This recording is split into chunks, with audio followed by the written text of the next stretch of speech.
Before we jump into today's video, I just want to give my condolences to Turbo Tom and his immediate friends and family. This past weekend at Rocky Top Diesel Shootout, Tom was involved in an on-track incident that unfortunately took his life. I did not get to meet Tom in person, but we had several conversations on the internet. He was a customer of mine. I've watched his channel a lot, and if you're watching my channel, you've probably watched his channel before too. He was as grassroots as it came, working out of a 2-car garage, doing it all on his own, didn't have some big shop backing him. Just all around inspiration to a lot of people. Good guy, never had anything bad to say about anybody, always had a positive attitude. So just want to take a minute here before we jump into the video to remember Tom and remember to always be inspired by guys like that.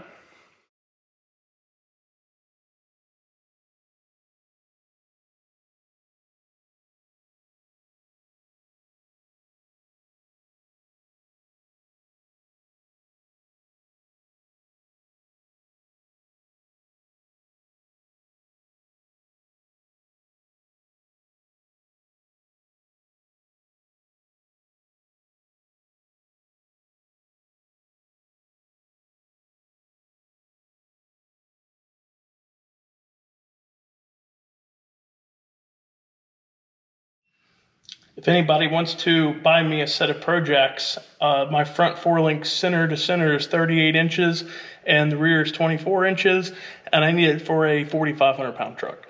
Thanks.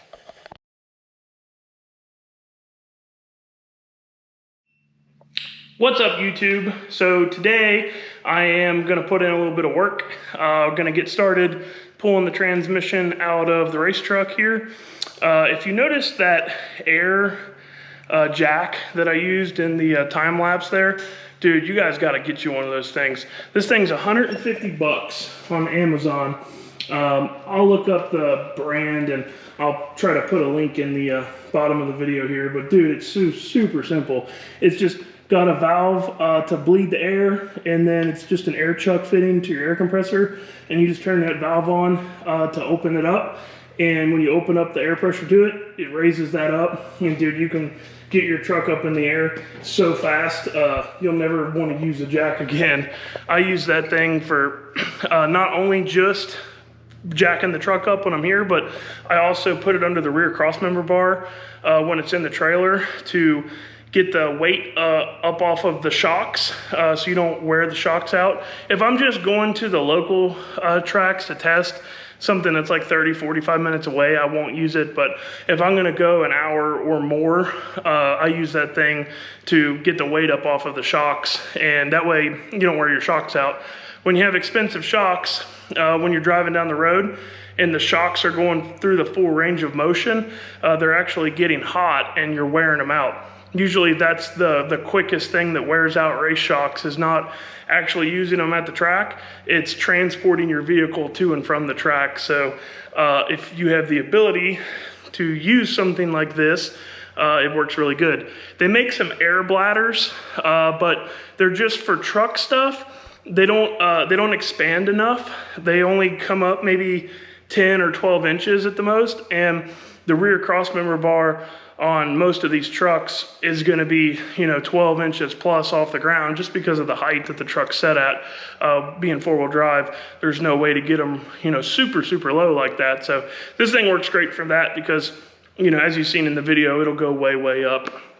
So we've got the truck way up in the air and getting ready to pull the transmission out of it. Now, when you guys are working on your stuff at home and you're pulling the transmission out in the garage, make sure you jack the truck up as high as you can. Man, I couldn't tell you how many times when I first started doing transmission stuff 5-6 years ago, and I would do pulling installs on the ground like this, I would jack the truck up basically, just enough to put a stand under it for me to be able to get under it and work on it. And then when I'd get the transmission down, I'd realize that, man, I can't get the transmission out, because it would always hit the frame, or there was always something in the way, and then you'd have to crawl out from underneath the truck, go up to the front, jack it back up, go to the back, jack it up, just to get the freaking transmission out. And that's when I learned that, hey, dummy, if you just jack the truck up high enough to start with, you can get the transmission out. Because you got to think, when you're using a transmission jack, you know, you're already 8-10 inches off the ground. So if you've got a transmission that's 28 inches tall with a deep pan on it to the top of the bell housing to the bottom of the pan, you know, you need 3 feet under here to get that thing out. So just something to keep in mind when you guys are doing your own pull-in installs on your own trucks. And if you're using a pit mat like I do, man, if you don't have a pit mat, spend $250 and get you one of these. That's all the information for it right there. Pit Mat USA. You might not think that this thing is worth $250, but man, just not having to work on either the cold concrete in the winter or the dirty concrete, it's super nice when you spill something, because I don't care how many times you pulled a transmission out, you're gonna get some fluid on the floor. So when you do that, these things are a nice, like, you know, some sort of rubber material. They clean up really well. They're really great to have. I bring it to the track with me, throw it down if you're in the grass. If you're on the pavement, throw it down. I usually won't take it out for like a test session deal, but if I'm going to an event, if I'm gonna be there for more than one day, I'll throw this thing out. It's nice to be able to work on the truck if you need to on the pit mat. But if you have a pit mat, you'll see I have those boards underneath of my jack stands. And the reason that is because if you just roll your jack, usually a jack's okay if you're on a good solid surface, but if you put the weight of the truck on the jack stands on the pit mat, it'll crush into the rubber and it'll actually start to cut it. And after you do that a couple times, now you're gonna have cuts in your pit mat and it's gonna start to come apart there. So the other thing that I always, you can't really tell here, but those things say track only on them. I actually bring those boards to the racetrack with me in case I have to work on the truck in the pits. Really, it's just good racetrack etiquette, because if you're on blacktop and it's a hot day, especially the weight of these trucks, if you jack them up and you put that jack stand onto the pit surface, it's going to sink down into the surface and you're going to tear up the pit at the facility that you're at. It's also not super safe for you when you're working on it. So I just get some 2x12s and basically cut them down for jack pads, jack stand pads. So throw them in the trailer with me and use them here on the pit mat so it's safe and you don't have to worry about it. Anytime you're jacking your truck up, and use jack stands first off, but make sure that your jack stands are safe. Make sure that the latches are latched in. I know this seems like kind of elementary stuff, but the last thing you want to do is get hurt or get killed working on your hobby. So just be safe about this stuff and inspect your jack stands. That's something that I don't do every time, but usually once a year or so, I'll look them over really good, make sure that nothing's cracking on it or nothing's gonna fail. And if they are, don't try to repair them. Just throw those things in the garbage and go get you some new ones. Your life is not worth a $25 jack stand. So, all right, enough of the safety stuff that nobody really cares about or listens to anyways. So I am going to get started pulling all of the drivetrain stuff out of the truck here. And I'll kind of show you my procedure on pulling out a transmission. There's really no right or wrong way to do it. All of the stuff has to come out, but this is just the way that I go about doing it, that I think it's the fastest for my particular truck here. So let's jump into that. So the very first thing I'm gonna do when I get ready to pull a transmission out is drain the fluid. I know that's what you don't want to hear, but man, I don't know how some guys are able to pull a transmission without draining the fluid. It must be an art form that I have not mastered, because on a 47-48 style transmission, the fluid level when it's in park and it's not running is up into the dipstick. And especially the way that I run my transmission, it's way up in there. So if you try to pull this thing out and the dipstick gets hung up and you haven't drained it, oh boy, you take a bath. So save yourself and your transmission builder a lot of headache and drain the fluid. If you're really trying to get all the fluid out of it, you have to actually like drop the pan and drop the valve body. So if you're pulling the transmission anyways, you don't really have to go to that extent of it. But if you just drain the pan, it will make your life easier and your transmission builder's life much easier. So I'll usually start by draining the transmission itself first, and then on a stock pan they kind of suck because you'll actually have to drop the whole pan. They don't have a drain plug in them. I don't know why on earth over the course of the last 60 years developing these transmissions they didn't think to put a drain plug in it, but I guess they just wanted to make your life harder. So after you drain the transmission fluid, then I'll always drain the transfer case fluid. Pretty self-explanatory regardless what transfer case you have. Some of these are an Allen head, some of them are just a big normal style hex head bolt like this. You just drain that until fluid stops coming out, you're good to go. If you don't drain the transfer case, what will happen is when you pull your drive shaft out, it will leak fluid from here, and it'll leak a lot more than just a little bit. And depending on if you have your truck at a little higher angle in the front than the rear, depending on how much fluid you get to wear during your transfer case bath.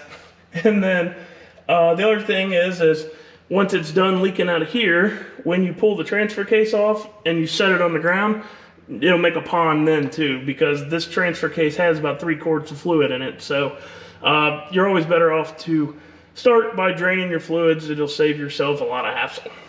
So from this point, it depends on what kind of mood I'm in. Some days I don't feel like messing with converter bolts, and I'll leave the converter bolts until the very last thing before the transmission comes out. Other days I want to get the converter bolts done and out of my way, and so I'll do the converter bolts first. You cannot pull the transmission with the converter still attached to the flex plate. You can, but when you do that, one, you risk tearing up there's a seal inside the converter where the snout of the input shaft slides into. I've heard of guys tearing that up. You can actually put some extra stress on the stator and the converter. You can hurt your input shaft. There's a couple things you can do, but even if you don't do any damage and it comes right out, you'll never get the transmission back in because you have to spline the converter onto the input shaft and you have to spin it, and it actually will click in 3 different times, and so there's no way to do that. And then once you've left the converter on the flex plate and now you realize you have to take the converter off, oh boy, you better have someone to help you, because a lockup converter, like what's in most of these trucks, is 75 pounds. So trying to get that last bolt out while holding a 75-pound converter with one hand, not fun. So just take the extra time and pull the converter bolts out first. And then let's just assume for this video that I've pulled the converter bolts out. So usually the next thing I'll do is I'll get the rear drive shaft out. For me, it's just 4 9/16 nuts. Comes out super fast. Slide that drive shaft out of the way, and then I'll go to the front drive shaft. It's the same 4 9/16 nuts, and then it's on my style, it's actually a slip yoke style too. So I'll pull the front drive shaft out of the way, and then on this transfer case and transmission, since I'm doing it all on the ground, I will actually separate the transfer case from the transmission. My transfer case only weighs 57 pounds when it's dry, so it's light and easy to handle. Usually I tell people that if you're using a transmission jack and on a lift, I would actually leave the transfer case on, but since this thing is light and easy to come out and I'm having to do everything on the floor, get the transfer case out of the way first. And then from there, usually I'll just go ahead and I'll take the bolts loose on my transmission cross member here.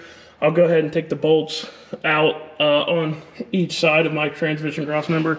Obviously, depending on if you guys are a stock transmission cross member or aftermarket, it's going to kind of dictate what you can do there. The way mine's designed, it doesn't need any of these bolts to hold the weight of the transmission up. So I just go ahead and get those done. And then get all of this stuff disconnected. Ooh, let me get you up there. So I have quick disconnect transmission lines on both of my fittings here, both of my cooler lines. And this is something that JP did to his truck back in the day.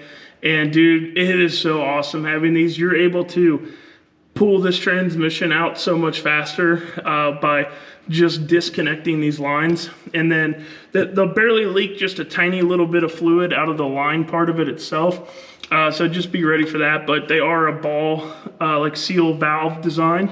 So it holds the fluid in the line, it holds the fluid in here, and it doesn't make a mess. It's super convenient. If you're building a cooler setup, these are Jiffy Tight 3000-8 quick disconnects. Get you a set of those. They're not expensive, and you will thank yourself, especially if you're racing and you're going to be pulling the transmission often. And then obviously your shifter cable linkage, you got to get it out of the way. Get your 8-pin connector unplugged, or 3-pin if it's a 47RH. And then you'll want to unhook your shifter cable. As you can see here, this is one of my rear cable entrance brackets. So your setup might have something that bolts to the pan that holds your cable up. I have these and front cable entrance that bolts to that ear on the bell housing that allow you to service your transmission, drop the pan, without messing with your shift linkage. If you have a full manual valve body and you have the linkage that bolts to the pan here, every time you drop this pan, you have to readjust this linkage to make sure that it's right. It's super annoying, it's time consuming, ain't nobody got time for that. So the whole reason that I designed these style brackets, like this rear cable entrance one and the front cable entrance one, was so that you could service the transmission and nothing with your linkage would be disturbed. So of course, because we're pulling the transmission, we do have to remove the cable from the transmission. So once you've done that, once you've unhooked all your wiring connections and you got your plumbing out of the way and your cable unhooked, make sure any sensors, like my race pack sensor here, line pressure sensors over here on the other side, make sure you unhook all of that stuff. And then at that point, I usually leave one of the bell housing bolts, the bottom ones, in, but I'll just crack it. I'll basically break it loose, but I'll leave it in. And then I'll take usually most of the ones I can get to out, and I'll leave like maybe one in. And then I'll slide the transmission jack up under here and get it strapped to the jack. You want to make sure when you're doing these that you strap whatever sort of transmission jack you're using. Make sure you strap it to the transmission. If you don't, most of these jacks are just a universal design, and this transmission will slide around when you start pulling it out. And it's very front heavy with the converter in it, especially if it's a lockup converter. Doesn't matter how far forward you go on this jack, you'd have to get the jack post all the way up under here for it to be kind of balanced. So it's gonna be front heavy. You do not want to drop one of these transmissions on yourself. This setup is about 225 pounds, so that could very easily send you to the hospital, or possibly even worse. So just make sure you guys are being safe when you're doing this transmission stuff. But yeah, that's pretty much all there is to pulling the transmission out of one of these things. So I'm going to go ahead and I guess set up the time lapse and watch me pull this thing out, and then we'll talk a little bit more once I get this thing on the ground.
So now that I've got the transfer case out of the way, I want to show you guys a cool little setup I got going on here for my transmission. So I mentioned before that I was running the transmission over full, and this is the reason why I'm doing that. If you've noticed, all of my builds come with a deep pan, and that is for a reason. You want to run a deep pan and then run a filter spacer. Man, there's a lot of controversy behind filter spacers. This is my take on it, and this is what I've found. If you don't run a filter spacer and you run the fluid level at just what the OEM recommends, and you turn the line pressure up, you have a nice high volume set of pump gears like a 48 or the gear and aftermarket gears on your shifts, the fluid, you have to think about what the fluid is doing inside this transmission. It's exhausting from one servo, it's filling another servo, direct clutch is trying to fill. There's a lot of fluid movement going on. Then you throw, like on a lockup converter, you throw a lockup in on top of it, and you have a lot of fluid being moved. And if you have a standard depth pan with a standard filter, and if you monitor line pressure, you'll actually see drops in your line pressure on every gear change. And a lot of that is because the pump is cavitating for just a second. It's the fluid is getting below the filter, so it's sucking air just a little bit, and that's what gives you pressure drops. So the deep pan does more than just give you more fluid. When paired with a filter spacer, it drops the filter down lower into the fluid, so helping with those pressure drops because you don't have to worry about the fluid cavitation, the pump cavitating from not having enough fluid. Well, on my transmission in my truck, you see I have this crossmember bar here that is directly in the way of the transmission. So I cannot run a deep pan on this. I did not, originally think it was going to be that big of a deal, and to be honest, it's not really. But in logs, you could see my pressure drop on every gear change. Say it would be 210 to 200 psi. I've seen it get as low as 120 to 130 before. So to combat that, you can overfill the transmission, making the fluid level up above the filter, and then on the gear changes, it won't suck down as much. The problem with that is that if you overfill it enough, it'll just puke out the breather. So on this particular transmission, I've got the breather in the pump pipe plugged, and then I'm using breather off of the back of the overdrive snap plate here. So if you run this to a catch can, that will, solve any sort of mess. But if you just run it to a catch can, you're going to have to drain your catch can periodically. You're going to have to add fluid to the transmission. So what I did is I bought this catch can. It's actually like a square log style. ATI makes it, and it's actually a bolt-on part for a power glide. And so it's got a breather up here, and then it's got two ports on it. And what I have done is I put two ports in my overdrive snap ring plate, and one goes to this air line that goes to this upper line here in the catch can. And so if the transmission pushes fluid from it being too much fluid in it, it will go to my catch can here. And then because this catch can is physically higher, see if I can get you a shot of that. It's physically higher than the top of the overdrive housing where I'm venting.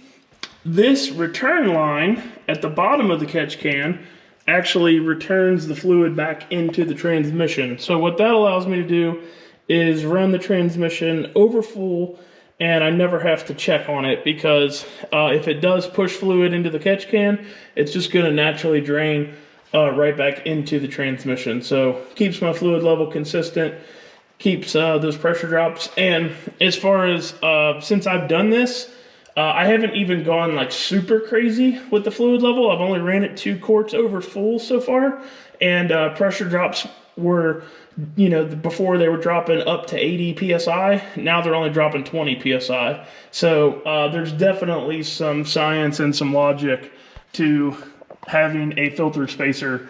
And, you know, in my particular case, running the transmission a little bit over full. So I just thought that was neat. I'd share it with you while I had the transfer case out where I could show you guys really well. So I have some stuff I got to do. This transmission is about a little bit more than halfway from coming out at this point. I've got converter bolts, bell housing bolts, the shifter here, and then pull the cross member out, and then I'll be able to get it out. So I'm about halfway from having this thing out. So I gotta go do some stuff, and tomorrow I will get this baby out and finish up this video.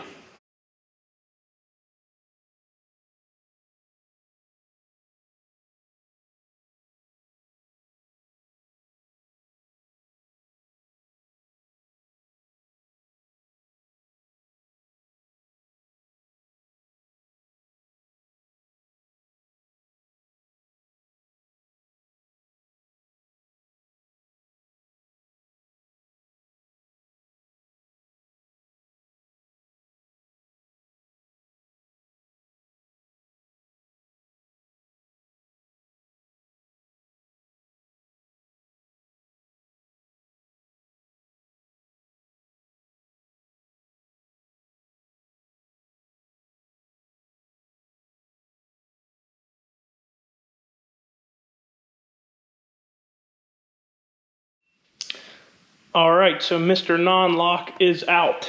You can see a little bit better my fitting situation here that I was explaining for that catch can. And it's definitely working because there was fluid in the return line, and that's why there's some fluid right there. When I disconnected this push lock, a little bit of fluid came out, so we're definitely pushing some fluid into the catch can, but it's returning like it's supposed to, so that makes me happy. While I got a little bit better lighting, I'll show you guys this catch can one more time so you can see what I'm talking about a little bit better here. Flip it around. So, sheesh. So it's just an ATI for a power glide, and it seems to be working good. So, I know some of you guys are going to ask, some of you guys in the previous videos that have been following along for a while, you know what these are for, but these 2 holes in the bell housing here are to make it easier to cool the converter between rounds. So basically, between rounds, I throw a fan under the transmission. I try to get it to hit the pan, and I leave the inspection cover off of the bottom of the transmission. And so the fan will cool the converter down, and then the hot air needs somewhere to go. So then the hot air is able to exhaust out the top, and because heat naturally rises, we're just assisting getting that hot air up out of the converter. The converter, you know, it's all steel, so it's a giant heat sink, and if you can cool the converter off, you'll actually in turn, you'll be cooling the oil off in the engine too, because you know the crank is centered in here and everything's bolted to the crank. So as this heat soaks, it's also heat soaking the crank and the back of the engine. So if you can get this cooled down, you're also in turn cooling the engine down as well.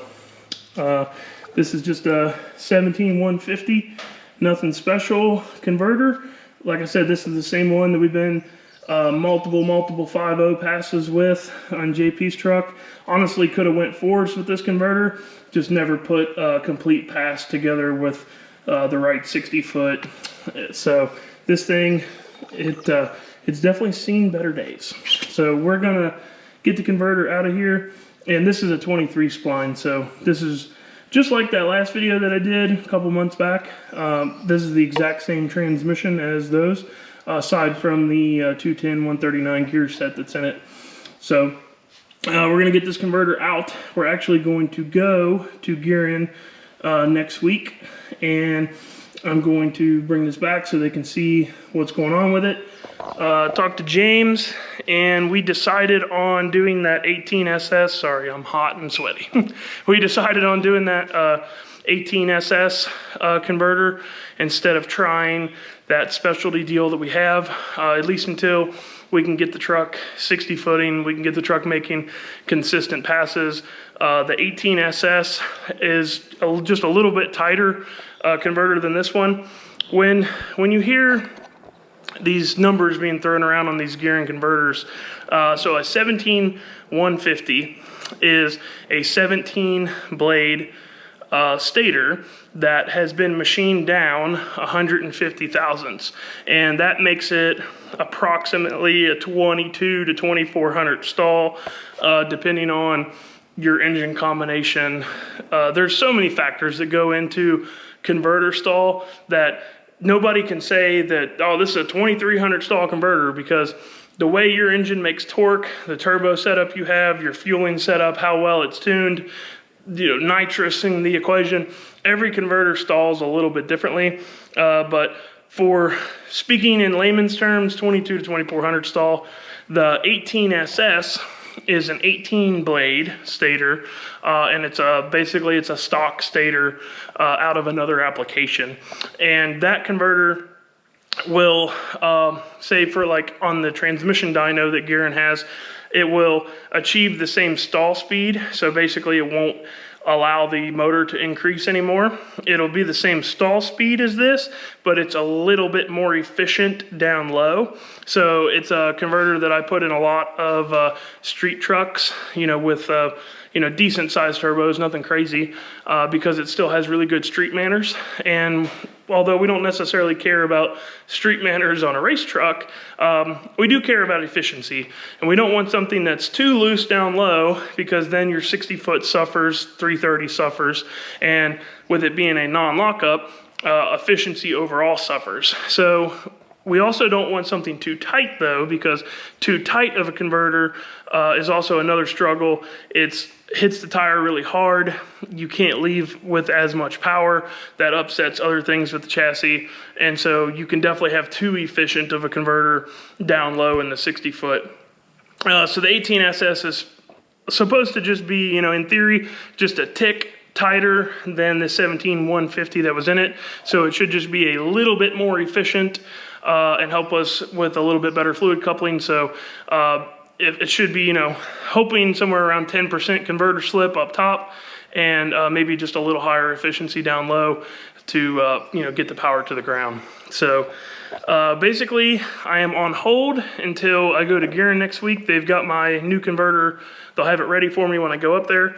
And I'm going to try to do a video touring their facility if they'll let me, because it's a really cool place. And I think that a lot of you guys would get a kick out of all the machines that they have there and what all they do. So fingers crossed, Marissa and Dave will let me do a walk around video with them, and we'll talk all about Gearin and what they do and what they have to offer, and why, in my opinion, they're the best in the diesel industry. So like always, guys, I appreciate you watching this one. Hopefully it wasn't too boring. Hopefully there was some helpful stuff in there for you. If you like this kind of content and you want to be notified every time it comes out, like and subscribe, hit that bell icon. That bell icon is going to notify you every time I make a new video. So I appreciate it, guys, and we will catch you on the next one.